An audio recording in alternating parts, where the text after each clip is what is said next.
we've increased support to Canadian families. As I was saying yesterday in Hochelaga, 9,000 families got additional non-taxable income. The honourable member will have 6 minutes and 52 seconds to complete her speech. After question period. Déclaration des députés. Statements by members. The honourable member for Fredericton. Fredericton. Thank you, Madam Speaker. In light of the recent tensions in this House, I wish to call attention to a bright patch in the Canadian record, something we can all be proud of. Today I want to honour and congratulate our Translation Bureau. Les employés...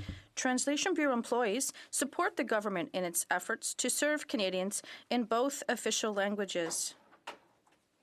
But their efforts go well beyond this. I was moved by the very inclusive, respectful, and committed work that is done by these employees.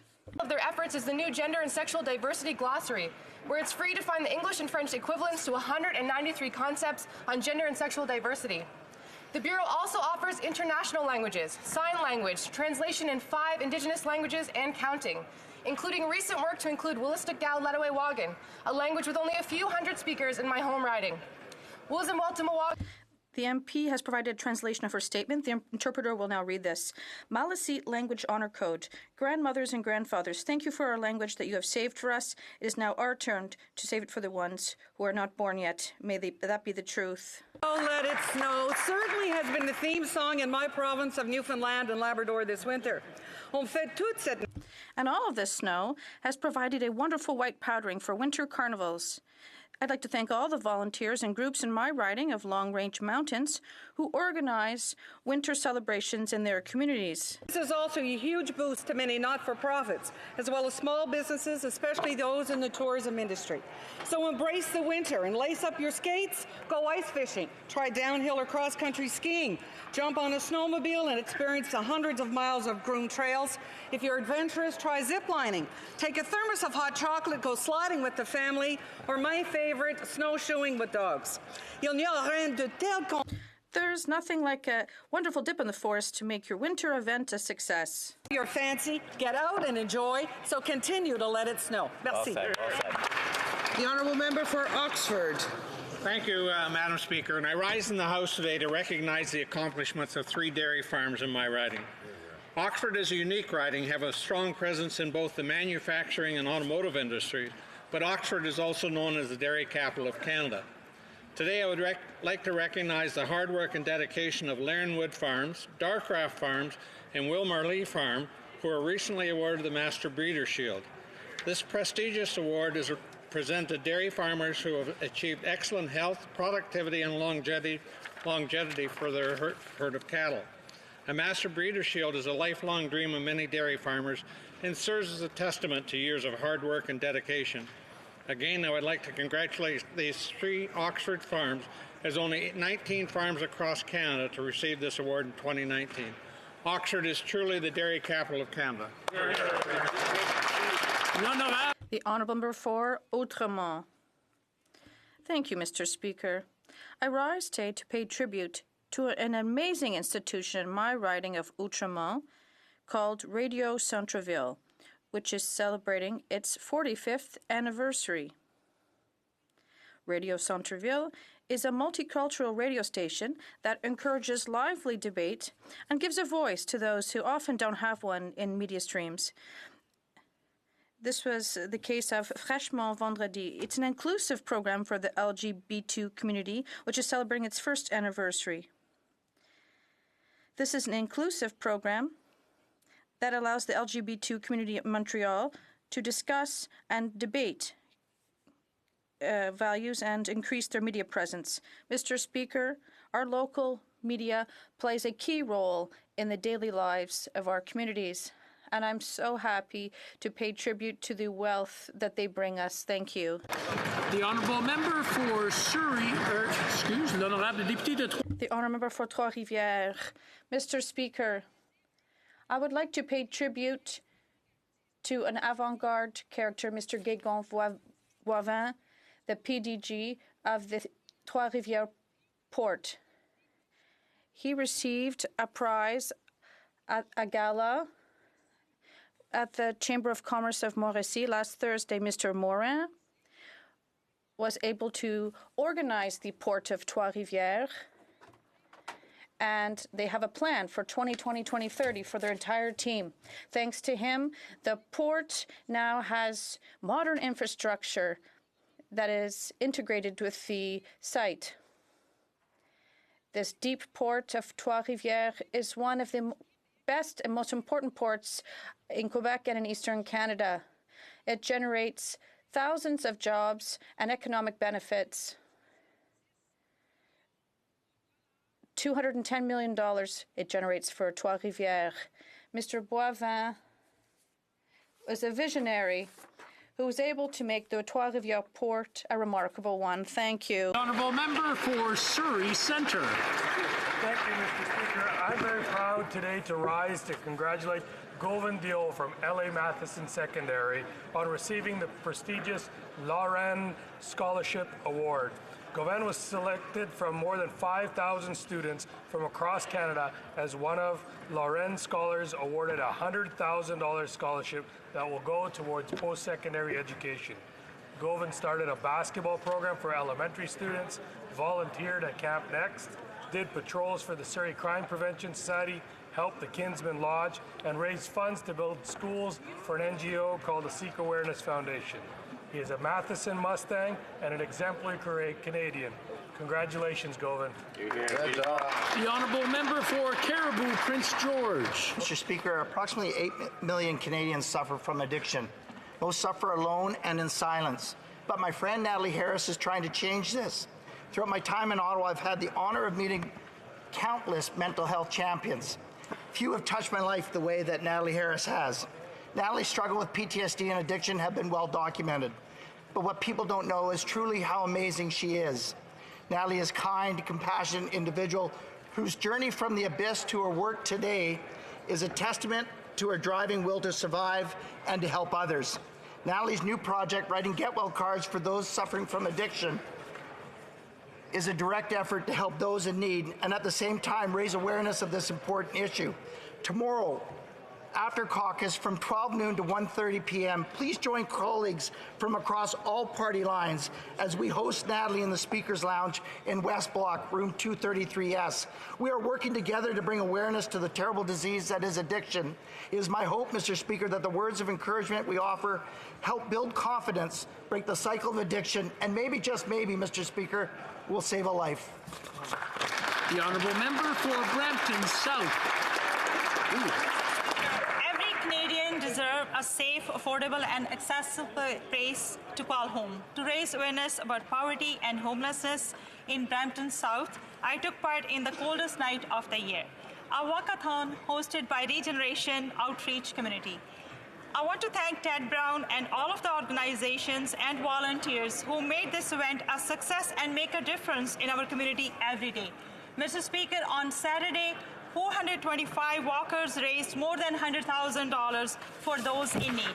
I want to recognize Pastor Jamie Holtum, the Boys and Girls Club, Rotary Club, Peer Police, First Responders, and teams from Grace United, St. Paul's United, and Christ Churches, and many others. Mr. Speaker, I'm also proud that our government is doing its part by investing in real change that was lifted over 1 million Canadians out of poverty since 2015. There's more to be done to ensure that every Canadian has a fair chance to succeed. Thank you, Mr. Speaker. The Honourable Member for Northwest Territories. Mr. Speaker, I attended the funeral of my niece Cheryl 2 weeks ago, and 6 months before that, the funeral of her father. Mr. Speaker, cancer impacts all families. It doesn't care about your age, your income, your job, your dreams for the future, or where you live. In rural Canada, it's often difficult to access health care in a timely manner, adding the additional challenges of Canada's more remote places, where air travel to see a doctor is often a requirement and complicates the access even more. Our health centres and staff can do amazing work, but it has its limitations. I really want to make sure we proceed with our platform promise to make sure that every Canadian has access to a family doctor or primary health care team, and to improving the quality of care for nearly 5 million Canadians who today lack access. Because, Mr. Speaker, our lives depend on it. Very well said. The honourable member for Portneuf-Jacques-Cartier. Thank you, Mr. Speaker. The Prime Minister found a rather simplistic solution by telling environmentalists that he would plant 2 billion trees by 2050. To get elected, he tried to pull the wool over the people's eyes, and he's never been able to tell the truth and to say that his Liberal government would not achieve its Paris targets. It's a sign of weakness to talk such rubbish, but that's what you get with a Liberal Prime Minister. I'd like to remind him that thousands of trees have already been planted, and it isn't enough to protect our environment. But if there are a few extra trees to plant in Canada, there is room around the St. Augustin Lake in Portneuf-Jacques-Cartier. The city of St. Augustin wants to protect the environment and has a tree planting plan for its lake. Where can we find these government tree planting programs? Because in Portneuf-Jacques-Cartier, we want to take concrete action to improve our carbon footprint, Mr. Speaker. Honourable member for Thunder Bay Rainy River. Mr. Speaker, I rise today on a happy occasion. This is the first day of the Special Olympics in Thunder Bay that are going to run for the next 4 days. Thank you. I want to thank all the very many volunteers that have made this happen. I want to thank the coaches and the parents of all the athletes for their considerable contributions. But most of all, I want to congratulate the athletes. For the athletes, I say, try hard, do your best, and most of all, enjoy it. But maybe I can ask the whole House to join me and give a big round of applause for all the Special Olympic athletes this week. Hey.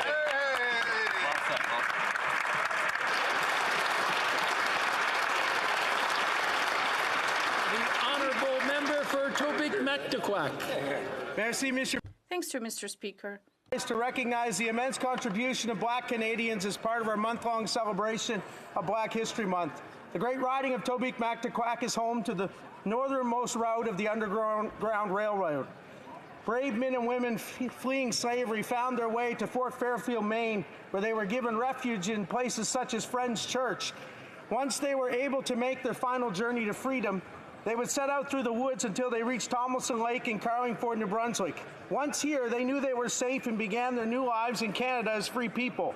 They overcame many challenges and contributed immensely to a better Canada.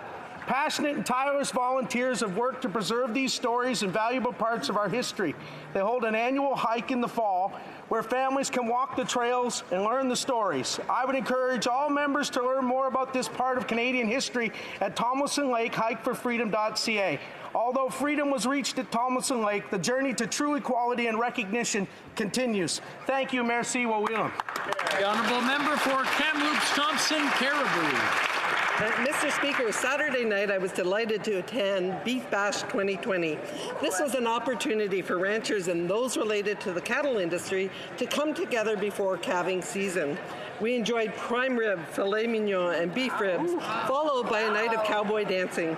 Our hard-working ranching industry creates a high-quality and delicious product. What many people are not aware of is their role as environmental stewards. Ranching has a significant positive impact on grasslands and carbon sequestration. I invite you to watch the video, Guardians of the Grasslands. This week, the cattlemen are here in Ottawa. It's important to do a special shout out to my constituent, David Haywood Farmer, who's finishing his 2-year term as president of the Canadian Cattle Association and has done so much important work promoting the industry here and abroad. Thank you, David, for your leadership, and Bonnie and family for allowing him to dedicate himself to this important role. The honourable member for Hamilton Mountain. Mr. Speaker, today almost 400 delegates from the Canadian Labour Congress are on Parliament Hill talking about issues facing workers. Workers need this government to finally make good on their promise of a universal pharmacare program. They need a $15 an hour minimum wage, and they need laws to protect their pensions and benefits. On this government's watch, when Sears failed, the lives of thousands of workers and retirees across the country were devastated. And what did this government do in response? Nothing. Workers and retirees are still at risk. Workers still get ripped off when companies go bankrupt. Just last month, Barrymore Furniture in Toronto claimed bankruptcy and abruptly closed their doors. Because the Liberals failed to fix the laws, close to 50 workers not only lost their jobs, but also lost out on severance and benefit payments that they are owed. For some of them, it's close to $50,000. When will the Liberals take action and keep their promise to workers? The Honourable Member for Belleuil-Chambly. Mr. Speaker, I'm speaking today on behalf of Jenny Salgado, who is a rapper and a writer-composer, who said the following: "A few seconds should convince you that we're worth listening to. A few seconds to make you question. We're listening to you." You should see in each of these seconds an image of your own mirror every day. The we that we're talking about here should remain suspended at your lips. Millions of words, people, tomorrows that no one is listening to. Are they worth listening to? We need to say them together as a country, as one people. A few seconds to unite us, to talk about this us, to talk about this division in our history. Because today, I'd like to thank you for listening. The mic is yours, and let's never forget the floor is always ours. The Honourable Member for Carleton Trail, Eagle Creek. Yesterday, the Alberta Court of Appeal ruled in a 4-1 decision that the legislation that brought in the federal carbon tax erodes the authority of the provinces, calling it a constitutional Trojan horse. Our country is based on the rule of law and the division of powers. This Liberal government knew from the start that their carbon tax encroaches on the rights of the provinces, yet they passed it anyway. Not only is the carbon tax a cash grab scam that does nothing for the environment, charges a tax on a tax, and cuts into the bottom line of Canadian businesses and households, but a power grab by the federal government. The truth is, Canadians are struggling to make ends meet under a government that opposes resource development, allows radical activists to ignore the law, and charges a carbon tax on everything. If the Liberals really cared about the Constitution and Canadians, they would scrap the carbon tax right now. The Honourable Member for Ottawa West Nepean. On Sunday, I had the pleasure of joining a remarkable group of young people in my riding who represent the best in our community. When tragedy strikes a community, as it did on January 8th, when 18-year-old Maniac Akal, or Manny to his friends, a popular football player and rapper, was killed, it can either divide a community or bring them together. On Sunday, over 200 youth came together at the Boys and Girls Club for a basketball game to raise funds for Manny's family. In the face of unspeakable loss, these young people brought together sponsors from 10 different community organizations, including Ottawa Community Housing and the Britannia Woods Community House, to raise thousands of dollars and help to heal a community that has been through so much pain. These youth already know something we should all remember, that we are stronger together. Thank you to all the volunteers that showed us how a community can persevere and find comfort and strength in the face of tragedy. Thank you, Mr. Speaker. Oral questions. Question orale, the Honourable Leader of the Opposition. Speaker, the Prime Minister was a teacher before he got elected, and he has taught protesters a valuable lesson. They can hold illegal blockades, bring our...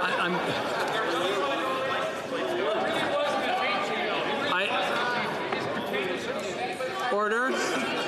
Order. Order. Order. This session's not really starting off well. I just wanted to point that out and ask everybody to take a deep breath, and we'll go back to the Leader of the Opposition. Well, Mr. Speaker, we know he's a teacher because we've all seen his picture in the yearbook. We know that he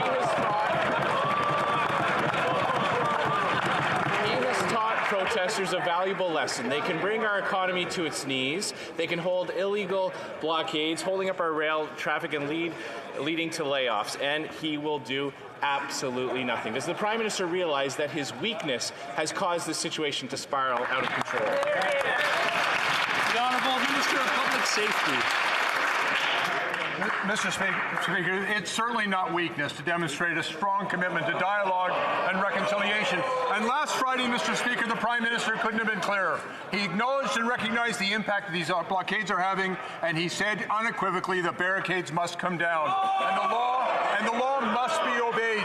Mr. Speaker, as you know, we do not instruct our police officers in their operations, but we trust the police to do the job that they're currently doing for us. And Mr. Speaker, we urge all Canadians, obey the law, allow the trains to start moving again, and come back to the table to resume that important dialogue. Well, Leader of the Opposition. Well, Mr. Speaker, his weakness has emboldened these protesters. It took him days before he would even call them illegal. And the first 2 weeks, he was telling police not to do their job and not to move in and remove it. But it's not just his weakness that is affecting the blockades, Mr. Speaker. It's also affecting important investments in our energy sector. Now, the Teck mine had its application approved by an independent regulator. It was sitting on the cabinet table for months since July. Why did the Prime Minister wait so long before making a decision on Teck Frontier? The Honourable Minister of the Environment. Thank you, Mr. Speaker. As the Honourable Member is aware, this was a decision made by Teck. We respect that decision, and I'm sure it was a difficult one. The decision made by Teck Resources and the company sent to me by... If the Honourable Minister can continue now. The decision made by the company and the letter sent to me by the company's CEO demonstrate clearly the need for all levels of government to be working together to deliver on climate action and on clean growth. We need to take action on climate change to reduce pollution, and in doing so, we will provide business certainty. Hear, hear. Honourable Leader of the Opposition. The minister doesn't seem to realize that he's part of the government that created the regime that forced Teck to pull out. But it was their decision to wait months before making a final decision on Teck. But it's not just his energy approvals process that is causing problems. It's also his signature policy, the carbon tax. Now, yesterday, the Alberta Court of Appeal ruled, and I quote, "We recognize there may well be those who favor ending further oil and gas development and even shutting down the entire oil and gas industry. Chief amongst them would be Alberta's foreign oil and gas competitors." So why is the Prime Minister doing the dirty work of Canada's foreign competition? The Honourable Minister of the Environment. I think, Mr. Speaker, it's important to set the record straight. The Teck Frontier Review was actually done under SIA 2012. SIA 2012 was the process that was put into place by Stephen Harper's government, of which Jason Kenney was a minister of the Crown. The decision that was made by Teck Frontier was independent of the review, but I will say that one of the problems with SIA 2012 was that it forced all of the various difficult issues to the back end. We have fixed that through the Impact Assessment Act by ensuring that the big issues are dealt with early on in the process. The Honourable Member for Louis Saint Laurent. Mr. Speaker, the government talks over and over again about reconciliation with First Nations. The best reconciliation possible is to work hand in hand with First Nations. But unfortunately, because of this government's inertia, 14 First Nations in Alberta today will have nothing because the Teck Frontier project no longer exists. For 9 months, the Liberal government did everything it could to hinder this project, which resulted in these 14 First Nations having nothing. Why did it drag on this decision for 9 months? The Honourable Minister of the Environment. Mr. Speaker, this was a decision that was made by Teck. We respect their decision, and I'm sure that it was not an easy decision to make. The decision made by Teck Resources shows clearly that it is important for all levels of government to work together in order to ensure that we deliver on climate change and to ensure clean growth. We have to take climate change action in order to reduce pollution and to provide business certainty. The Honourable Member for Louis Saint Laurent. Mr. Speaker, I'd like to actually congratulate the Minister on the quality of his French. His French is very good, and I agree when he says that we should work together. There were 14 First Nations who were willing to work together, along with the Teck Frontier partners, in order to bring this $10 billion project to fruition. It would have created 10,000 jobs, but for 9 months, this government just invented reason after reason not to act, and so nothing is going to happen. Why did they work against those 14 First Nations who wanted this project to go ahead? The Honourable Minister. Mr. Speaker, as I stated, this was a decision that was made by Teck. We respect their decision. Mr. Speaker, as Teck Resources said in its letter, world capital markets are changing, and investors and clients need jurisdictions that implement a permanent framework that covers climate change and project implementation. We need clean growth. We agree with this. And what is most productive is to have certainty in this environment, certainty for businesses and workers. The Honourable Member for Belleuil-Chambly. Mr. Speaker, yesterday you referring to an expression about cruising for a bruising. Well, they seem to really incarnate that. Now, this is a crisis. There's a rail crisis. It's not just an Indigenous crisis. It's not just a government crisis. There's so many crises, it's hard to know what to call it. Now, yesterday, the minister responsible for Indigenous services said he was afraid that this situation would degenerate. Well, there has been a failure.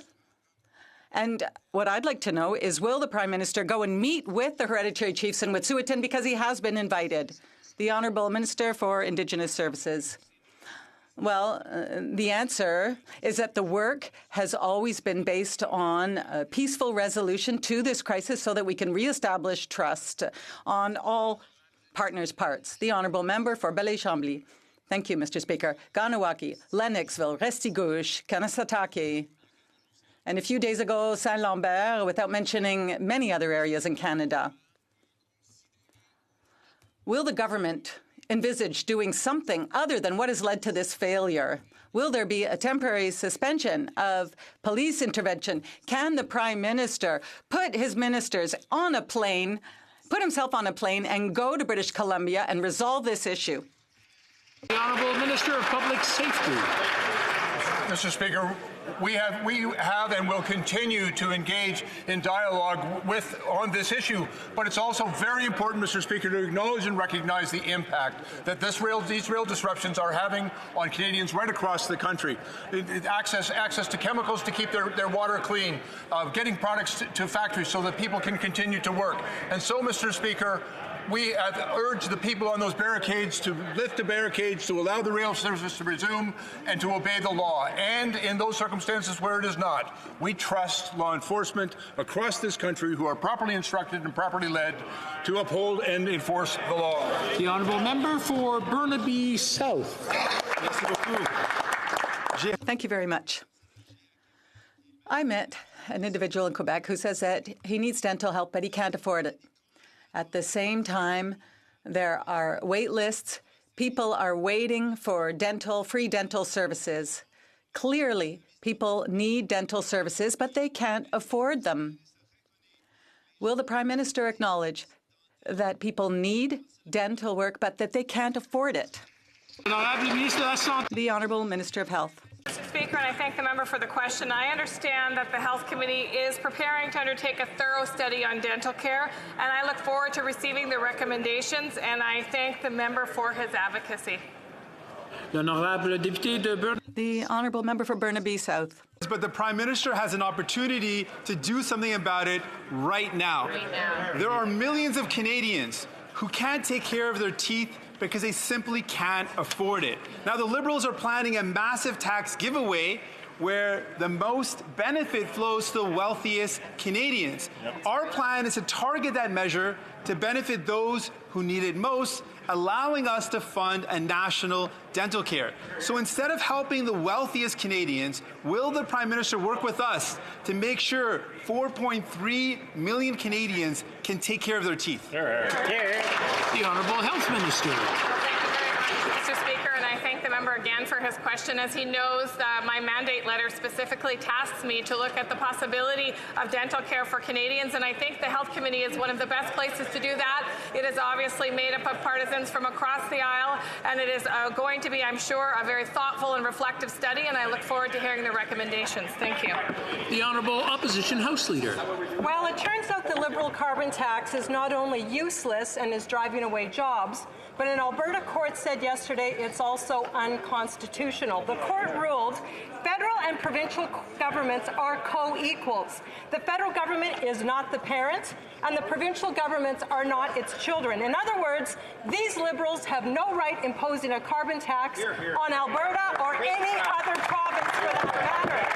So, when will the Liberals respect this ruling, respect the Constitution, respect the provinces, and cut the useless carbon tax? The Honourable Minister of the Environment.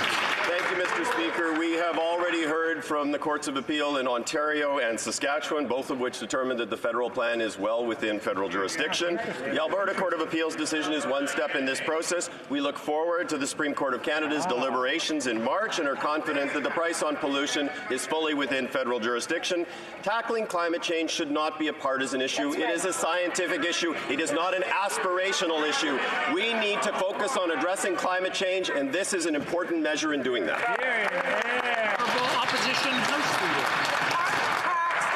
Absolutely nothing to combat global emissions. It hurts commuters, it hurts farmers, it hurts small businesses, and it is putting a huge strain on national unity in this country. The court, in essence, said that if it was upheld, hypothetically, the government could dictate to individuals the temperature of their home or whether they drive a car or not. Clearly, nobody trusts this Prime Minister with that kind of power. So again, when will the Liberals scrap this useless, unity-killing, job-killing carbon tax? The Honourable Deputy Prime Minister. I rise in this House as an MP from Ontario, but also as a grateful daughter of Alberta. And let me say, Mr. Speaker, I understand the despair in Alberta, and I believe passionately.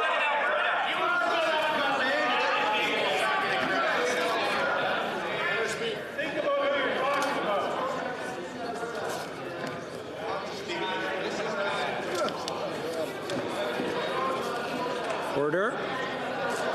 Order.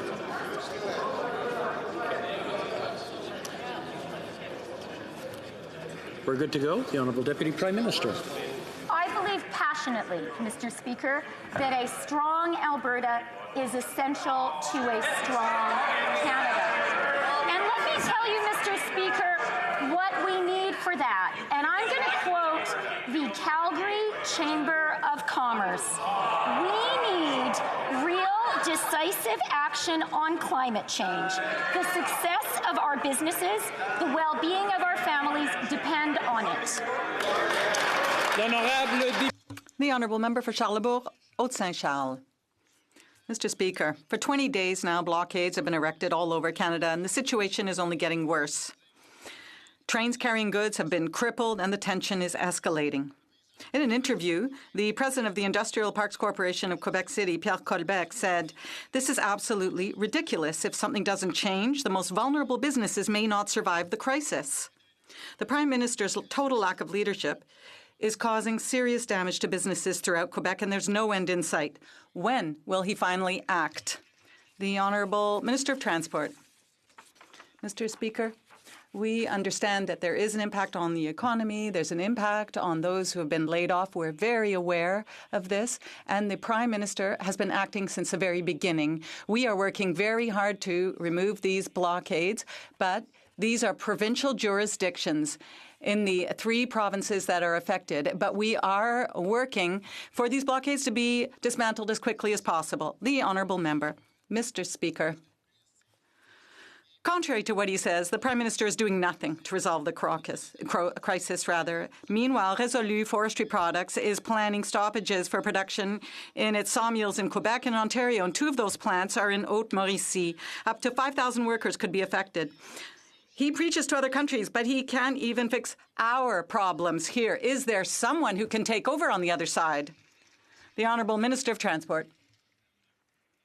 Mr. Speaker, we are here to resolve the issue. As my colleague has pointed out, we are aware of the impact on many areas, including the forestry sector, the agricultural sector. We're fully aware of the situation. And that is why we have started making progress. For example, yesterday there was a line that was partially reopened and the first CN train was able to run between Montreal and Toronto. And we hope that soon all those trains will be running throughout Canada. Or Chilliwack Hope. The Prime Minister's weakness has emboldened those who continue to illegally blockade our ports, roads and railways. The Prime Minister is also blocking investment in this country by cancelling approved projects and creating insurmountable political uncertainty for others. Hundreds of billions of dollars and hundreds of thousands of jobs right across the country have been lost as a direct result of his weak leadership. When will the Prime Minister finally stand up to the anti-energy activists in his own caucus, stand up to those blockading our economy, and stand up for Canadian jobs? The Honourable Parliamentary Secretary to the Minister of Natural Resources. Thank you, Mr. Speaker.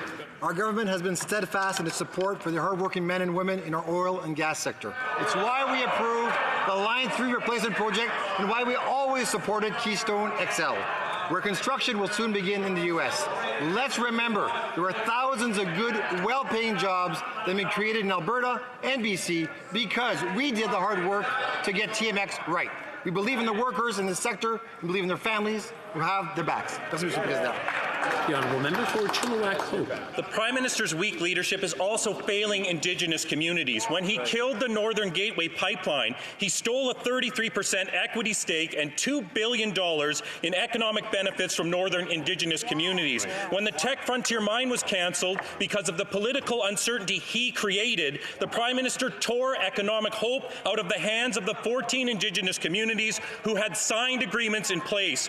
How does it advance the cause of reconciliation when the Prime Minister does everything that he can to keep Northern Indigenous communities in poverty forever? The Honourable Minister of the Environment. Speaker, as I said earlier, this was a decision taken by the company. We respect that decision. I'm sure it was a difficult one. I will say, though, that during the process, the environmental assessment process that was conducted under SIA 2012, that the company did incredibly good work in engaging Indigenous communities in Alberta near the project. That is certainly something that can be a model for companies going forward. The Honourable Member for Abitibi Bay James Nunavik, EU. Mr. Speaker, ever since this government abandoned leadership on the rail crisis, this situation has degenerated. The blockades are multiplying throughout Quebec and elsewhere. Just when he decided he would hide away from this conflict last Friday, the Prime Minister said he wanted to engage in dialogue. But it takes two parties to have a dialogue, Mr. Speaker. My question is simple. What are the two ministers responsible for Indigenous affairs doing here? Why aren't they on the ground engaging in dialogue to resolve this crisis? The Honourable Minister. The Honourable Minister. Mr. Speaker, we recognize the urgency of this crisis and its impact on Canadians from one ocean to another. We are hopeful that we will be able to peacefully resolve this crisis. And that's why I have been in regular communication with hereditary chiefs over the last week, and I have communicated that we are available to meet in person anytime. The Honourable Member for Abitibi Bay James Nunavik, EU. Mr. Speaker, workers are the ones paying the price for this Prime Minister's incompetence in the rail crisis. In my riding, Résolu Forestry Products has had to lay off 200 people on Monday, and no date has been set for a return to work. What will the government do? This is 200 families who are deprived of income while they wait not only for blockades to be lifted, but also for the rail system to get back to normal. How can this government afford to not do everything in its power to resolve this crisis? The Honourable Minister of Transport. Mr. Speaker, we fully understand the situation, and that is why we are working around the clock to resolve this issue, and we have been doing so from the very beginning. It's important to have a dialogue. it's equally important that the blockades come down so that our rail services can start up again. This is what we've been working on since the very beginning. We are working on a short-term and a long-term resolution. McMurray Cold Lake. Mr. Speaker, oil and gas projects are being built all over the world except in Canada. With Teck being forced to cancel, 14 Indigenous groups lost out, and 10,000 new jobs are gone. I would call this a failure, but we know the Liberals view this as a win. Will the Prime Minister acknowledge that Teck Resources' Frontier Oil Sands project was killed as a result of his government's anti-oil and gas policies? Hear, hear. The Honourable Minister of the Environment. Mr. Speaker, as I've said a few times, the decision was taken by the company itself, not by the government. I know it was a difficult decision. Teck Resources' decision in the letter that was provided by their CEO shows the need to have serious climate plans that incentivize innovation, that cut pollution, and that ensures our economy stays competitive for the long term. We are doing just that with a price on pollution. We're moving to exceed our Paris targets and working to be net zero by 2050. We have a serious climate plan that we will be working with Alberta, we will be working with the oil and gas sector to ensure that we can meet it, and meet it in a way that will incent the development of a clean energy sector. Excellent. The Honourable Member for Edmonton Mill Woods. Mr. Speaker, this Prime Minister's weak leadership, anti-energy policies and delay tactics continue to drive investment away from Alberta. In fact, expenditures in the energy sector are now $42 billion lower than it was under the previous Conservative government. And with the cancellation of the Teck mine, this Prime Minister has overseen almost $200 billion in cancelled energy projects. When will this Prime Minister stand with Albertans and our First Nation communities, defend the interests of Canada, and stop killing Alberta energy projects? Speaker, as I said, Line 3 is complete and in service in Canada. We did the hard work necessary on TMX, and construction is underway, creating thousands of jobs. There have been over $8 billion in new petrochemical projects. Thousands of jobs linked to those projects. These are real investments in our energy sector and real results for Canadian and Alberta workers. Merci, Mr. President. The Honourable Member for Calgary Centre. Mr. Speaker, after 10 years, Teck cancelled their Frontier project 5 days before the government had a deadline to render a decision. Why? Was it because the government had been telegraphing that they would cancel it and reject it? The member from Kingston and the Islands across the way promoted a petition against it last week. Frontier was balancing the environment and the economy, something this Prime Minister often inanely repeats. Why is this Prime Minister turning his back on the 14 First Nations supportive of Teck Frontier in favor of dirty oil from other countries? The Honourable Minister of the Environment. Mr. Speaker, this decision was a decision taken by the company. We certainly respect that decision, and I'm sure it was a difficult one. As the Teck CEO said in his letter, we need to move past jurisdictional and partisan fighting. We agree, and we are working with all orders of government across Canada and with the resource sector to ensure that we create good jobs and ensure clean and sustainable prosperity for all. The Honourable Member for Lakelands. This Prime Minister's weakness, dithering, and delays is what forced Teck out, and it harms the whole country. Now, yesterday, the Liberals could have said a resounding, passionate yes to me about Alberta, but only Conservatives fight for all of Canada. The value of oil and gas to Ontario's economy is more than half the auto sector. Oil sands companies buy the most supplies from BC, Ontario, and Quebec. Atlantic Canadians and Albertans are inextricably linked. Every oil sands job creates 5 jobs in other provinces and other sectors. So why are these Liberals puppets for anti-energy activists to phase out the oil sands and shut down Canada? The Honourable Deputy Prime Minister. Mr. Speaker, I very much hope, and I rely on the hope, that one thing we can agree on both sides of this House, that we all believe in the importance of national unity, and that we all understand that the economies of Ontario and Alberta, of Quebec and Alberta, are intimately connected.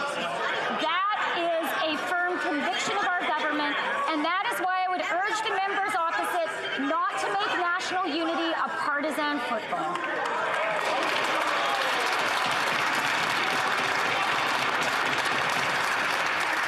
just want to remind the honourable members that when somebody asks a question, we want to hear what it is, but we also want to hear what the answer is.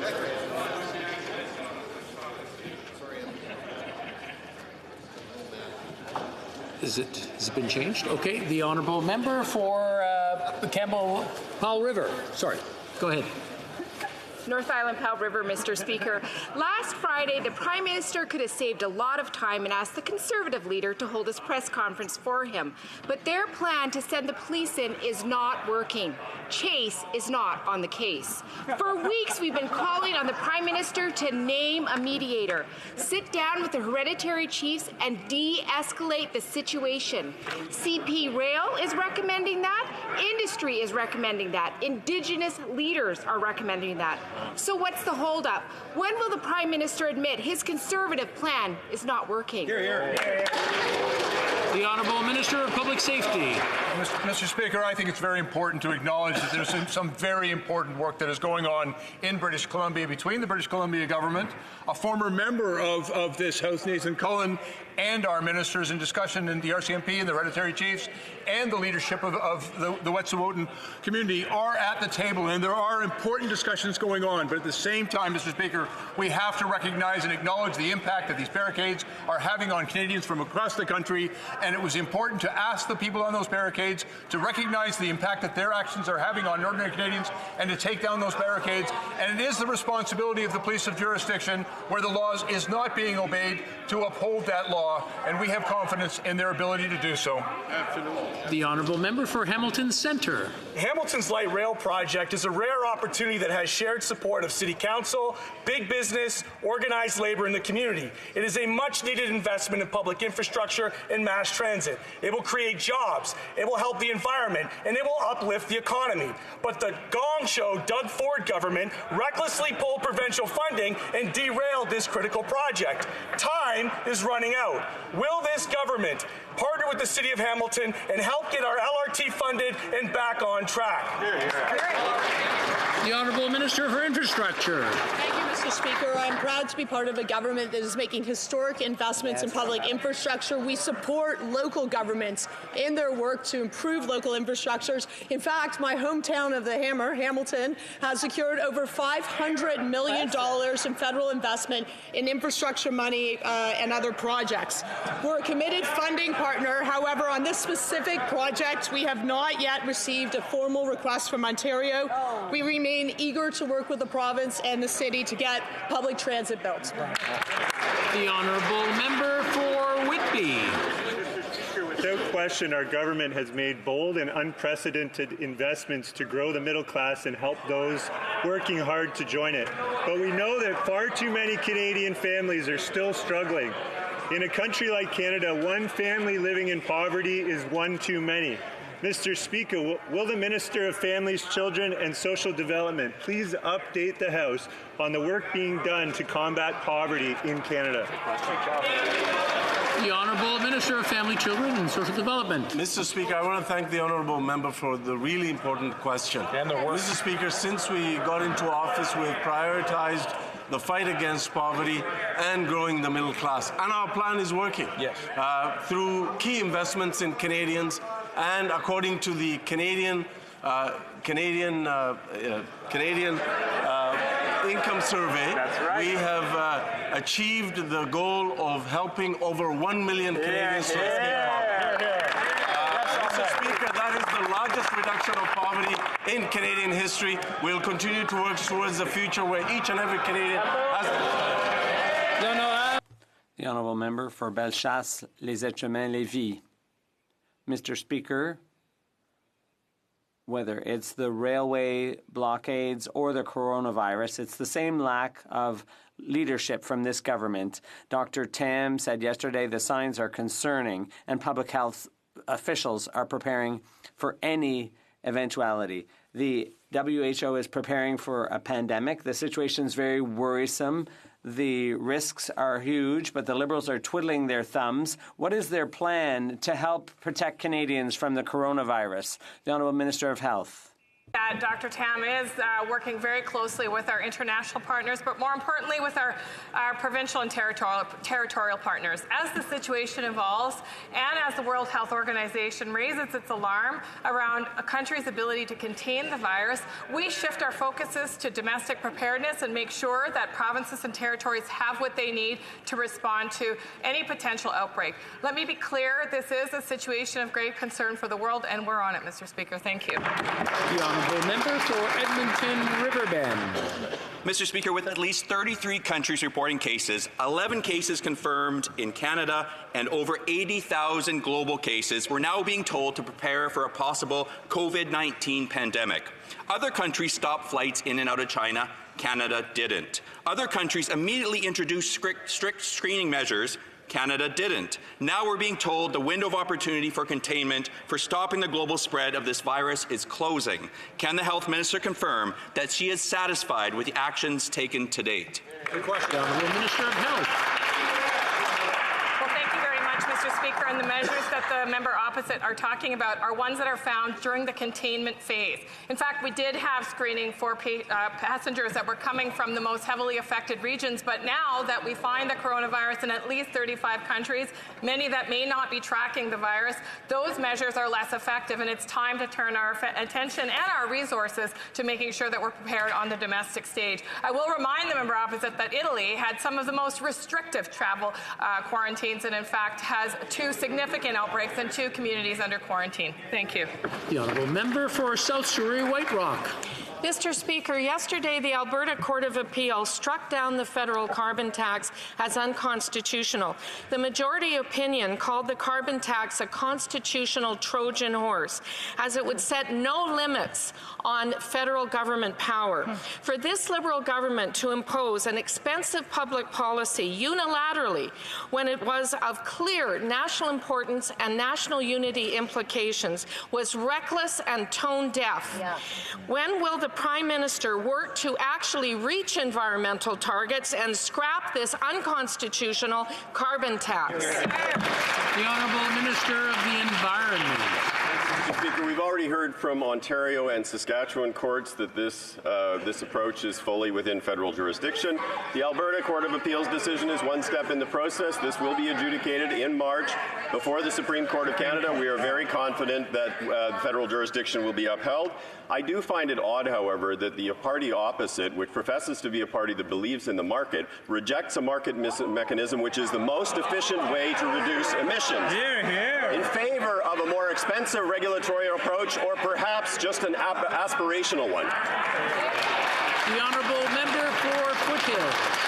Carbon tax is bankrupting Canadian farmers across this country, and the numbers are only going to get worse unless something is done. Ontario grain farmers paid $12 million in carbon tax last year just to dry their grain. The carbon tax will cost hog farmers $22 million by 2022. A grain operator in my riding contacted me last night. He is going to be paying close to $1 million in carbon tax over the next 2 years. Enough is enough. The Alberta courts have found the carbon tax to be unconstitutional. When will the Agriculture Minister cancel her farm-killing carbon tax? The Honourable Minister of Agriculture. Merci, Monsieur le Président. Je sais. Thank you, Mr. Speaker. I know how concerned farmers are by all the stresses they're experiencing, including bad weather in 2019, international trade concerns, and then railway blockades. We understand the situation, and that is why we have put in place a whole risk management system, and I'm working hard with my provincial counterparts to improve those programs. There are measures that were put in place to help specific industries, including the relief for carbon tax for farmers. The Honourable Member for Montcalm. Mr. Speaker, while the WHO is concerned that COVID-19 will become a pandemic, here health professionals are concerned about the lack of federal preparedness. Virologist Carl Weiss laments the lack of effective coordination from Ottawa. If the government is managing the public health crisis like it's managing the rail crisis, then there's cause for concern. Can the government reassure the public and explain its contingency plan to be a leader in the fight against COVID-19? The Honourable Minister of Health. Mr. Speaker, and I I thank the member for his question. In fact, we've been working very closely through the pandemic plan that Canada developed after the time of SARS that has many permanent structures in place and other urgent structures that can be raised up in situations like COVID-19. I'm very confident that under the leadership of Dr. Tam and the Canadian Public Health Agency that we are working closely with our federal and provincial territories to understand and know what they will need to be able to respond to the outbreaks as they may happen. Thank you. The honourable member for Montcalm. Mr. Speaker, I'm going to quote Canada's Chief Public Health Officer, Dr. Theresa Tam, and I'd ask the Minister to respond to this. We have to prepare across governments, across communities, and as families and individuals in the event of a more widespread transmission in our communities. Mr. Speaker, the federal government has a crucial role to play in public health, transport, and border security. What is being done to get ready? The Honourable Minister of Health. Thank you very much, Mr. Speaker, and I'm pleased to hear the member opposite quote Dr. Tam, who is, of course, our Chief Public Health Officer of Canada. She and I and many other officials have been working very closely to do exactly what he's proposing, to have a substantial plan that not just deals with outbreaks of coronavirus as they may occur across the country, but to prepare Canadians for what that means in terms of disruption of their lives and to ensure that our systems across government are prepared as well. Thank you. The honourable member for Aurora Oak Ridges, Richmond Hill. Well, Mr. Speaker, the illegal blockades have held our country hostage for over 20 days, and every day the situation gets worse. The Prime Minister's weak leadership has emboldened these radical activists. They know that they can shut down bridges, highways, and other critical infrastructure without consequence. And now they've shut down the Lakeshore West GO train, preventing thousands of commuters from getting to work. The situation is spiraling out of control. When will the Prime Minister end these blockades? Minister of Public Safety. Yes, Mr. Speaker, as I think most people would understand, there are injunctions in place and there are laws that need to be obeyed. The Prime Minister has been very clear, urging people to obey the law and to take down those barricades. Mr. Speaker, we also have confidence in the law enforcement officers of jurisdiction who are well trained and understand their responsibilities and are endeavoring to resolve these barricades and these blockages in the most peaceful way possible. We will continue to maintain our confidence and to support law enforcement and the provinces in their jurisdictions as they endeavor to clear these blockages and resume service for all Canadians. Last evening, at the peak of rush hour in GTHA, another blockade was set up in the tracks near York Boulevard in Hamilton. These illegal protesters are disrupting the GO train service to Hamilton and Niagara, and it continues today. This adds to the already unbearable gridlock that my constituents face daily. Meanwhile, the elected representatives of the Wet'suwet'en people support the projects these protesters are actually opposing. When will the Prime Minister act and end these illegal blockades? The Honourable Minister.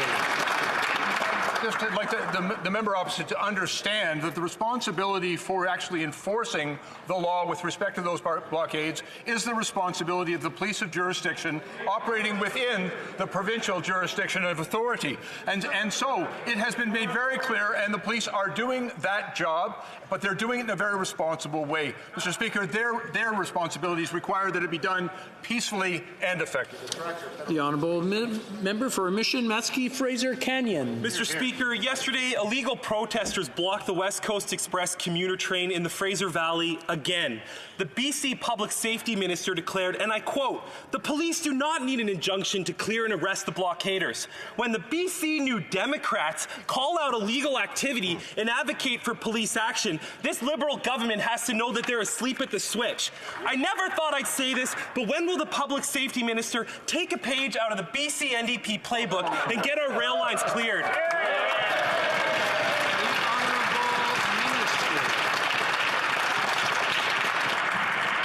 Mr. Speaker, I recall a time when the Conservatives actually believed and entrusted law enforcement to do their jobs. As a matter of fact, and as I've quoted in this House, they have previously stated that they have full confidence in the judgment of the RCMP and they respect their operational independence. Mr. Speaker, our government continues to respect the law and those who have been tasked with upholding it. Thank you, Mr. Speaker. The The member for Orleans. Mr. Speaker, in this era of rapidly changing technology, the government can turn to new tools such as artificial intelligence to improve services to Canadians. Could the Minister of Digital Government please inform the House how the government is using AI to improve service to Canadians? The Honourable Minister of Digital Government. I'd like to thank the member for Orleans for her question. Canada is a world leader in artificial intelligence, and we're using this knowledge to improve services to Canadians. From tools that improve the safety of marine transportation in northern waters, to technologies that help revitalize Indigenous languages, we are using AI to better serve Canadians. We've developed a directive to ensure that departments fully understand their responsibilities and the risks associated with using AI. For Charles Wood St. James, Assiniboia Headingley. Mr. Speaker, seniors, rural residents, and those without internet have been unable to access the information and tools they need to file their taxes. The Liberal member for Winnipeg South Centre's office said it best, and I quote, "This is a very poor reflection on an organization that is already viewed by many as being very insensitive to the clientele it's trying to serve." Absolutely. The minister has failed Canadians for 5 long years. When will she stand up to her agency and fight for everyday Canadians who are just trying to file their taxes? L'honorable ministre. The Honourable Minister. 1.7 million Canadians still choose to file paper tax returns, and the agency sends packages to those directly, those who filed on paper the previous year. And for those who haven't received their package, they can call the dedicated line and they can download the package or order one on CRA's website. Let's not make a storm in a tempest in a teapot, Mr. Speaker. The Honourable Member for Mégantic-L'Érable. Mr. Speaker, could the Minister go to bat for Canadians for once? CRA does everything to make their own work easier and to complicate things for people in the regions who don't have internet access. Even in Winnipeg South Centre, the minister's colleague says they've received many calls from very angry constituents who can't get their forms. They feel that CRA is very insensitive to clients they're supposed to be serving. When is the minister going to clean house? The Honourable Minister. I would remind colleagues opposite that they're the ones who cut back on all the tax packages that were mailed out by Canada Post in the past. We sent out 1.7 million packages after 2018 to people in the regions, to seniors, to people who fill out their tax returns on paper. The Honourable Member for Beauce. Mr. Speaker, the Deputy Prime Minister has repeatedly stated that all stakeholders were widely consulted during the ongoing discussions on CUSMA and its implementation. When asked yesterday at the Trade Committee, the Dairy Farmers of Canada made it clear that they hadn't been consulted at all. This government continues to neglect its agricultural sector. In the dairy sector, the government has relinquished sovereignty and control. Why didn't the Deputy Prime Minister consult the Dairy Farmers of Canada? The Honourable Deputy Prime Minister. Mr. Speaker, it was a Liberal government who created supply management, and it was also a Liberal government who protected supply management. It's important to note that the U.S. government's goal at the beginning of the consultations was to completely dismantle that system. We defended it, and we will continue to defend our supply management system. The Honourable Member for Glengarry Prescott Russell. Mr. Speaker, last year the government announced Canada's first ever food policy with a view to ensuring that everyone living in Canada has access to an adequate supply of healthy food. Every day across Canada, community organizations are working to make a difference by improving access to healthy food. As a result of this policy, $50 million has been allocated to create the Local Food Infrastructure Fund to help these organizations. Can the Minister give the House an update on this fund? The Honourable Minister of Agriculture. Thank you, Mr. Speaker. I'm pleased to announce that the first round of funding has been distributed to 240 approved projects across the country from the Local Food Infrastructure Fund. This fund helps community organizations improve their infrastructure and purchase equipment to enhance food accessibility. Other projects will be funded in the second round, and an announcement will be made in the spring. Thank you, Mr. Speaker. Mr. Speaker, Indigenous people are standing up across this country demanding respect and justice. Their message, enough is enough. The reality on First Nations is getting worse. This week, a 7-year-old boy died in a house fire in Garden Hill, a community with third world housing, no running water, no all-weather road, in a region of 13,000 people without a hospital. When is this government going to recognize that systemic racism and underfunding is killing people? When is this minister going to act to ensure justice for the Knott family and for Indigenous communities across this country? The Honourable Minister for Indigenous Services. Mr. Speaker, my deepest condolences go out to the family and the entire community of Garden Hill for First Nation for their loss.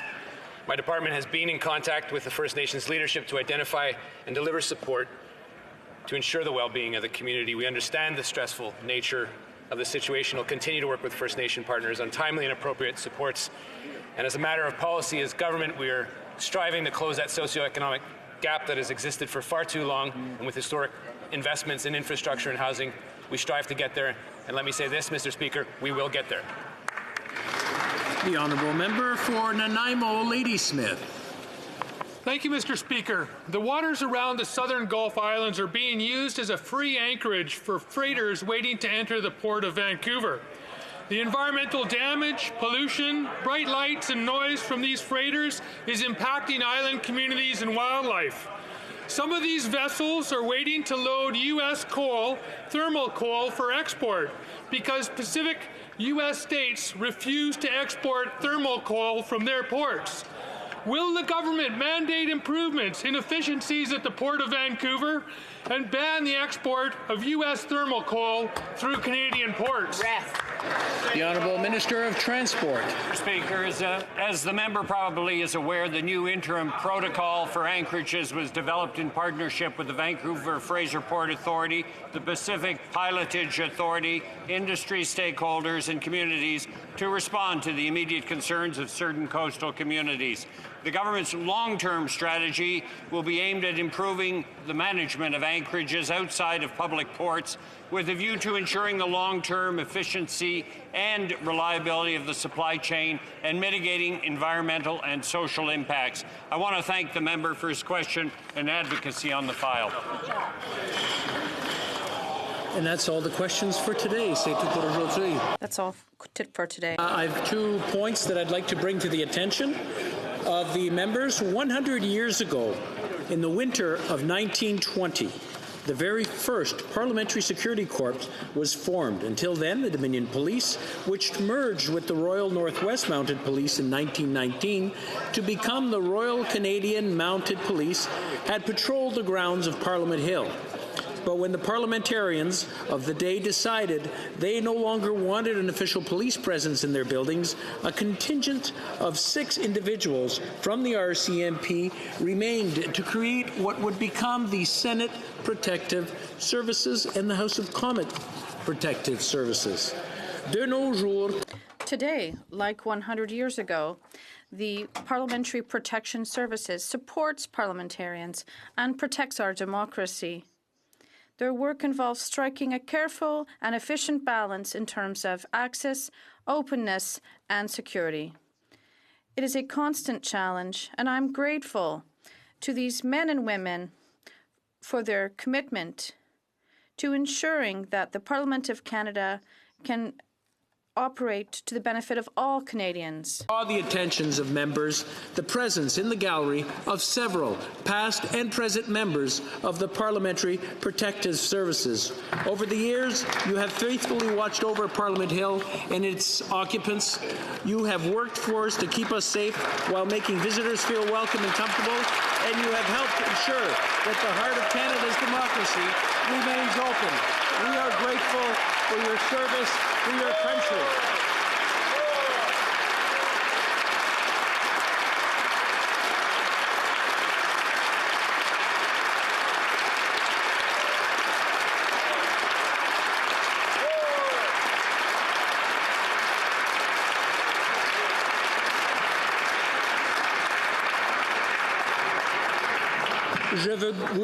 I would also like to draw your attention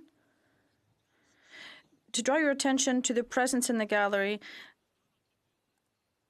of our distinguished former colleague and the former Leader of the Opposition, the Honourable Gilles Duceppe.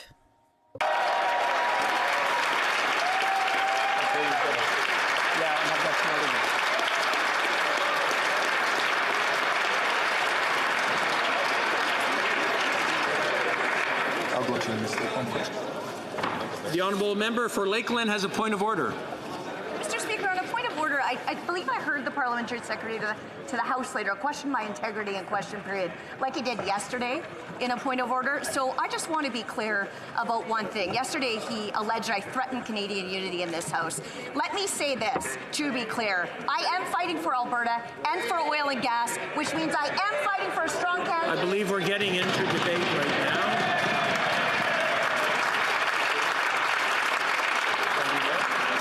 I believe we have another point of order. The Honourable Member for Fundy Royal. No speaker. No sound. No sound. No sound. No sound. Are we having trouble with sound, or is there a technical issue? No sound. Thank you, Mr. Speaker. I'm rising today on a question concerning the premature disclosure of the contents of Bill C-7, an act to amend the Criminal Code, Medical Assistance in Dying, introduced yesterday.